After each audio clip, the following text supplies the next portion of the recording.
আসসালামু আলাইকুম প্রিয় দর্শক, আপনারা অনেকে ফোন করে জানতে চান যে কাবিননামার 14 নম্বর কলামে লেখা আছে মুআজ্জল এবং মুঅজ্জল, এই বিষয়টা কি?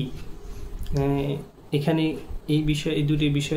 এই দুটি শব্দের মধ্যে পার্থক্য কি? প্রিয় দর্শক, আপনারা সবাই জানেন যে পারিবারিক মুসলিম আইন অনুযায়ী আমরা যখন কাউকে বিয়ে করি তখন কিন্তু কোনো নারীকে বিয়ে করা হয় তখন কিন্তু তার একটি দেনমোহর ধার্য করা হয়। এই দেনমোহরটি হতে পারে 5 লাখ, 10 লাখ, 20 লাখ হতে পারে।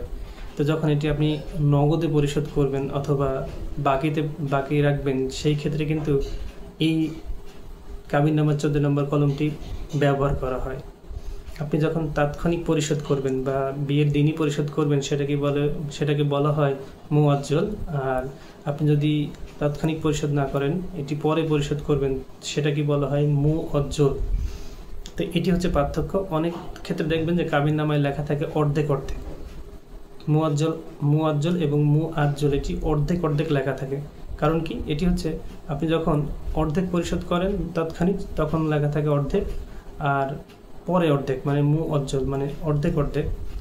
তো এটি হচ্ছে বিয়ের ক্ষেত্রে যখন কাবিননামা যে মহারণা ধার্য করা হয়, সেই মহারণার ক্ষেত্রে যখন আপনি নগদ পরিশোধ করবেন সেটাকে বলা হয় মুআজ্জল। আর এবং যেটি বাকি রাখেন অথবা পরে পরিশোধ করবেন সেটাকে বলা হয় মুঅজ্জল।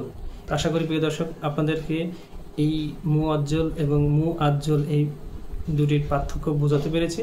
ভালো থাকবেন, সুস্থ থাকবেন এবং ভালো লেগে থাকলে অবশ্যই আমার চ্যানেলটিকে সাবস্ক্রাইব করে যাবেন। আসসালামু আলাইকুম।